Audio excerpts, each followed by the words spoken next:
Do you feel that there were mistakes made last year, and if so, what do you think you need to correct? There were certainly mistakes made last year. We were 4-13, and just learning from those mistakes and trying to head in the right direction. I felt like I thought maybe we were going to have a little bit more internal development on the roster than we had, and so this year I think you see that manifesting itself in a little bit more aggressive approach in free agency, and maybe pivoting to some players that maybe weren't the upper echelon guys that we shot for last year, and just pivoting and making sure we fill as many needs as we possibly can. So when you say internal development, that you said that at the end of last season, some people, me, interpreted that as kind of a shot at the coaching staff last year, that they didn't develop the players the way you would have liked.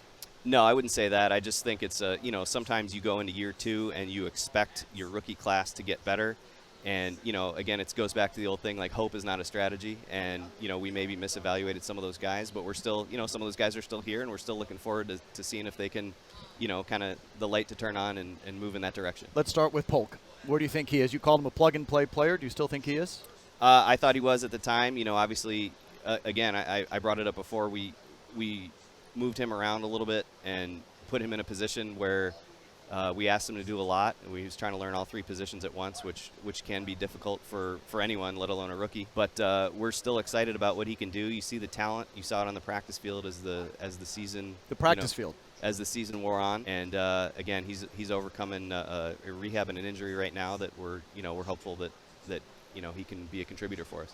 Are there players? I assume there are, and is he one of them that the practice field doesn't always translate to the game field, and there's a trick there? Yeah, I wouldn't say he's one of them yet. I just think it's about getting comfortable and getting confident in the offense and what he's doing. He's demonstrated the maturity level to take accountability for what happened for him last year, and he's excited about moving forward. How about Wallace?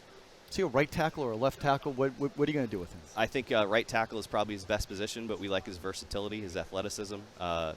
He certainly has the feet to play tackle. He's the size to play guard. We'll just kind of see where he fits in and see where it goes.